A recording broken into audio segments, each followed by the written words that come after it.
Hello and welcome to our webinar, Ownership Growth Planning, Setting Goals that Lead to Success. This is a Food Co-op Initiative webinar, and I'm Jacqueline Hanna.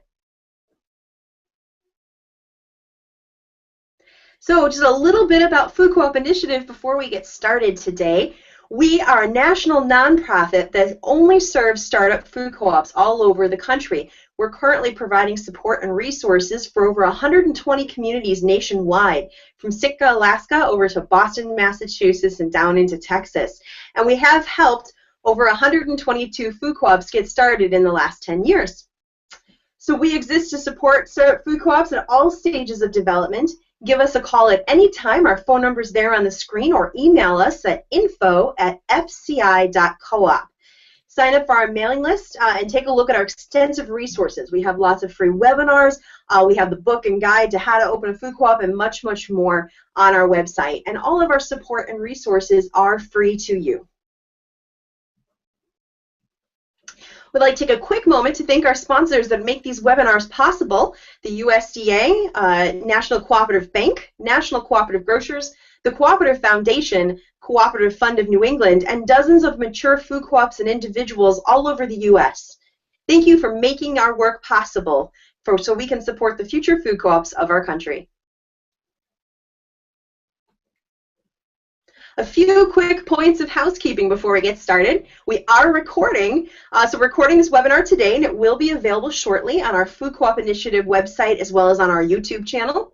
We have an extensive library of webinars on dozens of topics for startups. Check those out and share what you learned here today with other members of your startup team, and give them the link to this webinar and they can watch it as well. If you learned a lot today, make sure you share it. We do want your questions. These sessions are richer when you participate, and we'd love to hear your questions. Got questions during the webinar? Then send them to info@fci.coop anytime during this webinar. I'll remind you a few times throughout it. And if you send those in, we're going to address those at the end of the session, and I'll make sure we get to as many of them as possible. Okay, so let's jump into our topic today. Ownership growth planning, setting goals that lead to success. So this is kind of an entry-level look at how do we decide how many owners we need. You'll probably hear often, well, you need X number of owners to get your store open, or X number of owners before you start your member loan or your member preferred shares campaign. We're going to dig into where those numbers come from and how you can adjust them and tweak them and understand them to suit your community's needs. Okay. The number one most important thing throughout today is more owners equal more success. There's no factor more important, maybe a few equally important, but none more important to your startup success than the number of owners that you will have and their level of excitement throughout the project and when you get your doors open. So we want them to be excited not only about getting to shop with you, but about the mission and vision of what you do. So that in mind, let's dive into how we set some of those goals. Now, another quick reason, I want to go over some of the reasons why not having enough owners can lead to some troubles. What we've seen repeatedly working with the dozens and dozens of startups that we have all over the country, lack of ownership growth can cause stalling out, a loss of momentum, increasing ownership base, an exciting sense that something's going on at your co-op can lead to stagnation, a lack of volunteers, and burnout amongst leaders. It can also, very importantly, lead to missed goals. We see a lot of startups have really decent momentum and maybe get a site earlier than expected and go for that owner loan or preferred share campaign, maybe with less owners than would have been recommended, and they just don't hit those goals. We're going to go in depth a little more on that. We have to hit our owner goals to be able to raise the money necessary to get our stores open. And the last one is actually connected to one of the reasons we know that when food co-ops do fail, which we know 75% of startups open do not fail, they are successful, but 25% do. And one of the factors can be opening too quicker with too few owners. Low sales can come from not enough owners to shop in your store, people who come in who are going to support it from day one as the word slowly gets out to the rest of the community about what you have to offer. So it's really critical, again and again, this is why you hear us stress that ownership growth matters. Some groups will tell us about all the great stuff they're working on in their updates and all the progress they're making. We'll ask, well, how's that ownership growth going? and they don't know how many owners they have, and there hasn't been much growth recently. And that's of concern to us for these 3 reasons. So we want to give you some more tools to think about how to set those goals and why they're important. A quick note before we get started, these techniques help you to understand your goals and set well thought out goals that fit your startup co-op, but there isn't a one-size-all-fits spell for success. So for one co-op, 1,000 owners at opening might turn out to be perfect and a lot of owners and everything they need to be successful. In another community, that might not be nearly enough owners, and we're going to talk about how you can tell the difference. But there isn't just one magical size that works for everyone. So there will be follow-up sessions talking about 4 key steps to strong ownership growth. We're focusing today on knowing your goal. How do you calculate that goal? What other goals need to be in place for development? Do you understand why you need them and why they're there? We find if you don't understand them, and it makes sense, if you don't personally understand those goals and why they're important, it's hard to do the work of keep pushing for those owners. You know, it's not always easy, and you need to know why it's important so the work feels important. After that, we're going to do a session later this year on laying out your goal timeline, your ownership goals, and what they coincide with and when. And then convert it to Owner Talk, how to show them that ownership growth is important and connect it to exciting milestones that they can participate in, and then planning 1 year at a time. How to not only take those growth goals and plan events, mini campaigns, new owner benefits to make sure that exciting things are happening that will draw people in and help you reach those ownership goals. Today we're going to focus on knowing your goal. So current best practices in general recommend 1,000 to 1,200 owners at opening, but that is a very one-size-fits-all number. It does fit a lot of startup projects, but there are ways to get much more specific numbers. So you might have heard this number. It's a good number to aim for, but let's dive into how you can look at it more specifically based on the needs of your startup. There are 2 important factors in setting up your ownership goals. Number 1, the amount of owner capital your startup needs to raise. Number 2, the size of the store or community that you are working in. Now, goal number 1, people really enjoy when I show them this technique. It's very, it's mathematical, it's a formula, but you do have to have some stage 2 information generally about your co-op. We'll talk about that. But even if you're not at a point that you have the market study or pro forma, some of the tools necessary to use this technique, learning about it now will be a great way to look forward to why it's important.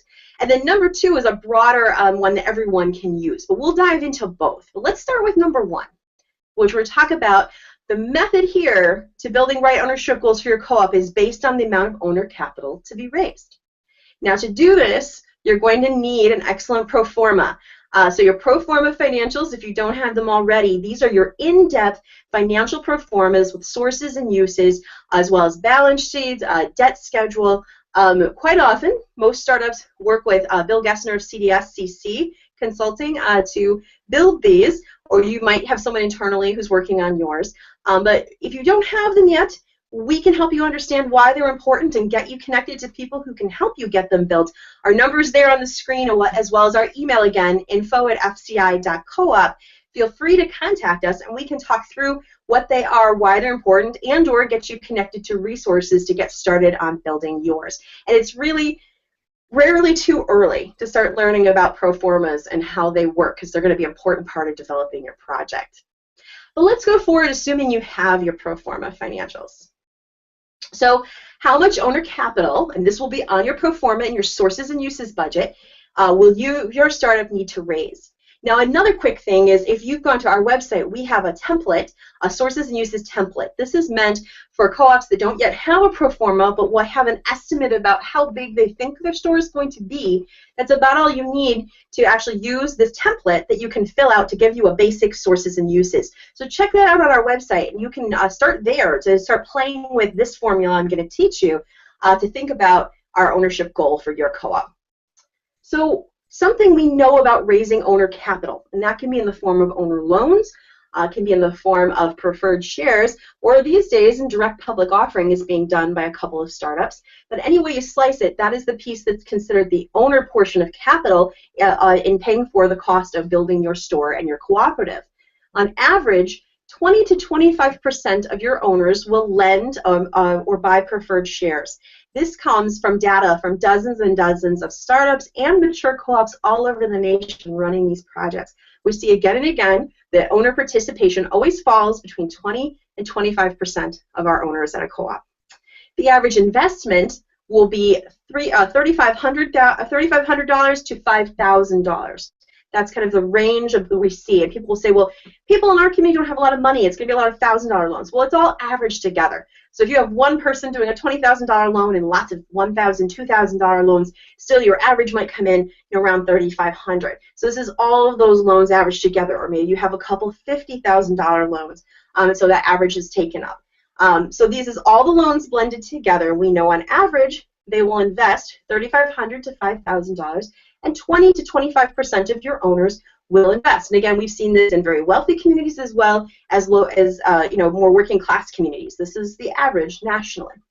So with a strong campaign manager and a plan, the middle point between the two poles is a likely good goal. So we're gonna assume we're working with a co-op that needs to raise $1 million in owner capital. Okay, so if they needed to raise $1 million and only 20% of their owners decided to participate in whatever offering they made, preferred shares or owner loan, and the average loan was at the low end, $3,500, they would need over 1,400 owners to fund the owner portion of the sources and uses.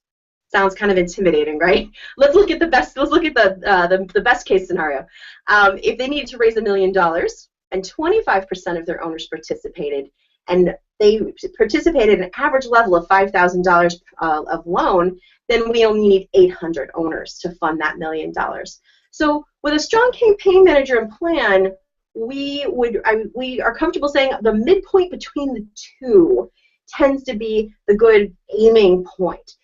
We do see some startups start at the low end of this. They'll say, well, let's go with the most optimistic. When we get to 800 owners, we'll get started, and we'll keep trying to grow owners. And that's an okay way to look at it, too, but remember that's going to be a more uphill battle because you're going to keep pulling in those new owners and or run such a great campaign that you're running at 25% participation and $5,000 per average loan. So we say kind of aim for the midpoint, realistically. So what I did here is we add together the 1,429, the most conservative number, and the most optimistic number, 800, put them together, divide them by 2. I came up with about 1,100 owners needed to run a successful owner loan or preferred shares campaign for a startup that needs to raise $1 million. So you see what I did there?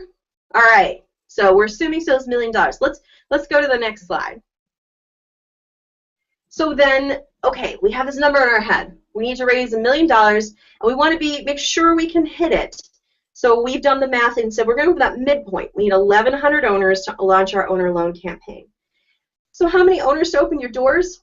This is not scientific here. There are no hard and fast rules, but remember, more owners, more success. We do not want to aim low, get our doors open, and not have enough people coming in. So something I recommend is take those owners you have to get started or to run your owner loan campaign or your owner preferred shares, and then need 800 owners to start owner loan minimum. Then we're looking for 1,200 owners minimum when we get open. And don't panic when you hear that. That last 400 owners does happen faster and easier than the first 400. All right, so next slide. Okay, so we're just going to look through some scenarios again with this first technique for thinking about what maybe your ultimate ownership goals are. Okay, so if we need to raise that $1 million over here on the left, again, we need somewhere between 1,400 and 800 owners depending on how well the campaign goes, how many people participate and at what level. We're going to go for that midpoint of 1,100 owners and 800 owners minimum to start the campaign, but 1,100 would be ideal. And then I said, well, let's try for 1,100 plus 50% more at open. So they need 1,100 owners to start their owner loan campaign, and they need around 1,600 or 1,650 to open their doors. These are going to be their targets. These are the big, broad targets for where we need to be as we go farther along in the campaign and get close to opening our doors and at doors opening. Now, I'm going to look at the other end. One of the other examples they give you, what if you only need to raise $500,000? You're doing a smaller store, or there's more, maybe the build-out's being paid for by the developer you're working with. Whatever your reason, let's just look at that. So most conservative scenario, they would need a little over 700 owners to do their owner capital campaign. And best case scenario, they would need 400 owners. So again, the midpoint between that most conservative and most optimistic is 550 owners to do their owner capital campaign.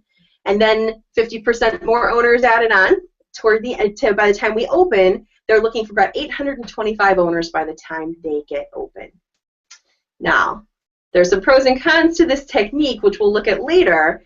But remember, again, we're looking at what do we have to raise, and this will show up on your sources and uses budget. What money, and this is not the equity money that comes in share by share from your owners, but the actual owner capital, which will be owner loans and or preferred shares, or possibly through a direct public offering. But that line in your pro forma, how much you have to raise, raising that money is directly tied to how many owners you have. So it's a great starting point, and then from there we can extrapolate about how many owners we need to successfully and abundantly open and make sure we have those customers in the door so our stores stay open and thrive.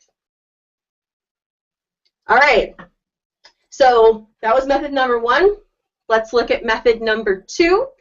Now you have your magic number, right? We just came up with it. If you have that sources and uses amount, then we do the math and we're good to go. Well, there's really no such thing as one magic number. I know that you guys would love to hear, and we'd love to say that there is, but that's just one way to look at the number. Let's look at it from another angle about how we think about how many owners our particular co-op is going to need.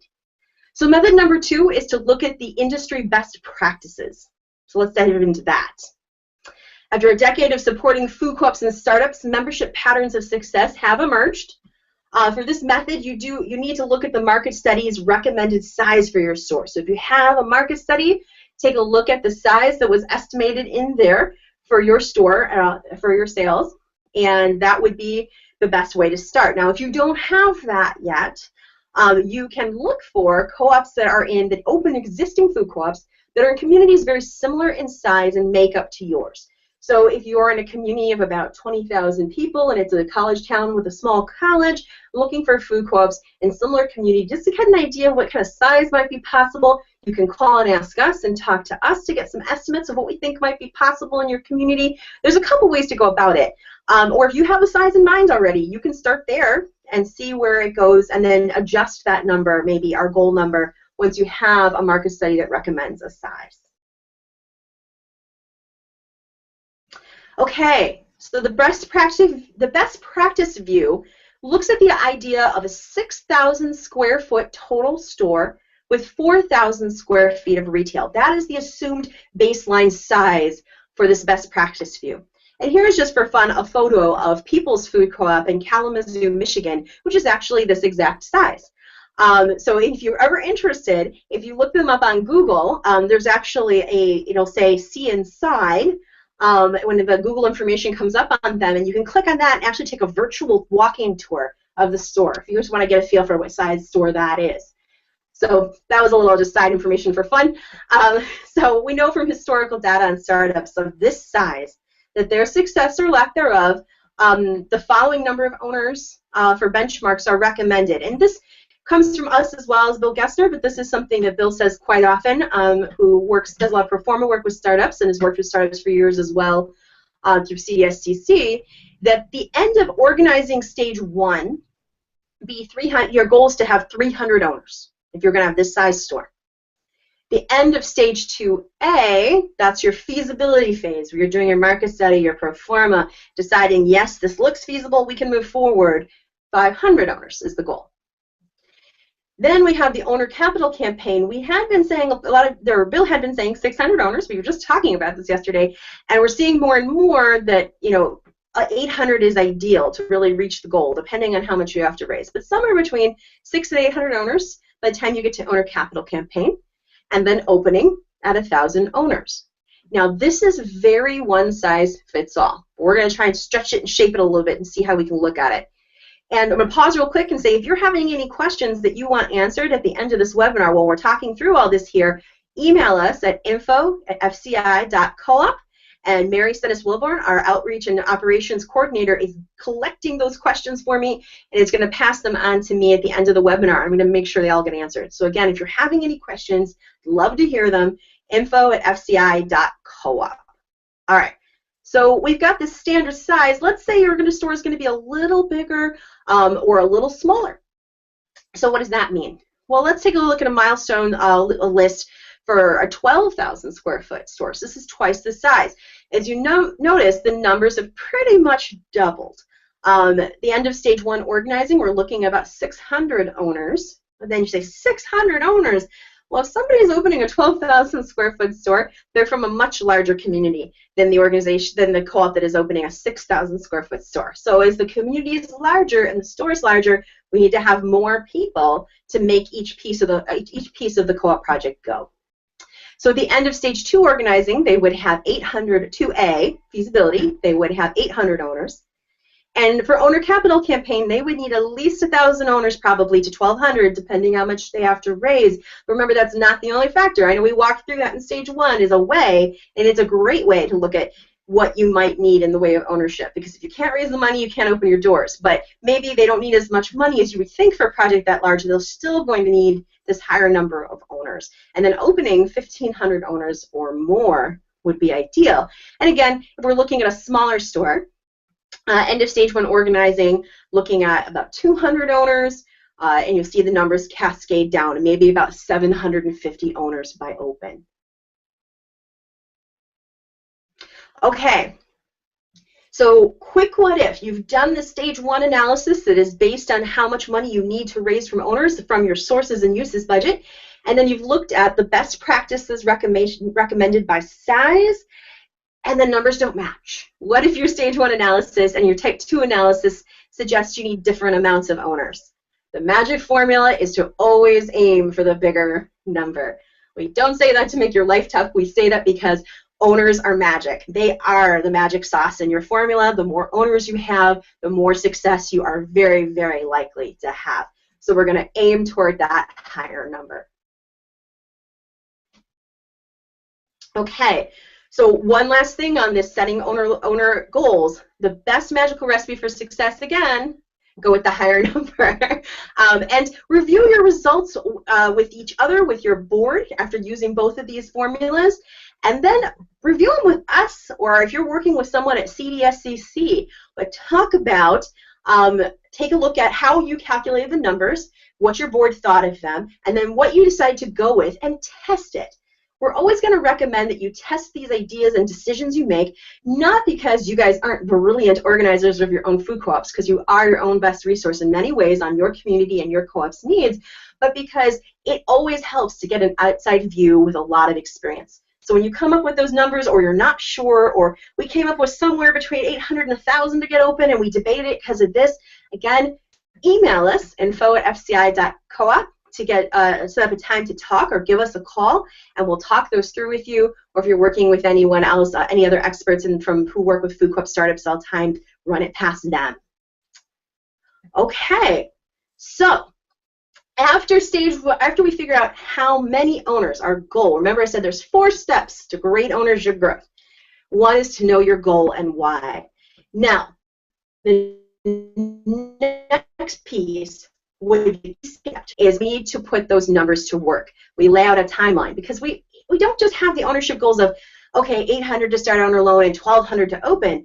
There are other milestones, ownership number milestones, or ownership numbers that can be tied to important milestones in your co-op's development that will help move it forward, both for you as organizers, and this would be number 2, our number 2 technique here would be to make that internal timeline. Like maybe we want to get to 500 owners before we do the market study, and 600 owners before we launch our site search committee. We're going to take those big numbers we just came up with, which is how many owners to raise the money, how many owners to open, and we're going to start to break those apart and tie other numbers, other steps along the way to ownership growth numbers, so we can get those things aligned and pull them together. And then the third piece will actually be to turn that timeline into one that makes sense to your owners and is fun and exciting for them, so they see ownership growth as having everything to do with the growth of their co-op, right? And then in the end, planning. So that will be a future webinar on how to build that timeline now that you have the big goals. How do we build the smaller ownership goals, and then how do we reach them? If you're impatient and want to have that conversation before those webinars get out, again, email us or call us. We'd be happy to talk with you about how you build those timelines. Okay, we are ready for the question answer section of this, and I saw a question pop up on me. There it goes. Okay, so how does the need to do a market study earlier affect this? In our low-income community area, an early study has been suggested. Okay, great. So if you're working with a very low-income community where you feel it is possible, now I want to define that. I work with a lot of startup communities that are say, well, we're not a college community or we're not a wealthy community, we're more of a working class community. Quite often those communities can still raise the same kind of owner equity or owner capital that any other startup can. But if we're talking about a co-op that is truly in a low income community, a low resource, low wealth community, who might be actually looking to source some of that money that would usually raise from owners through grants, through other forms of bringing that wealth into the community. So you're going to look at it a little different, right? But still, you're going to have a pro forma saying how much of the money you're going to raise from your community, from your owners, versus from grants and things of that nature. So, do I need to do my market study earlier?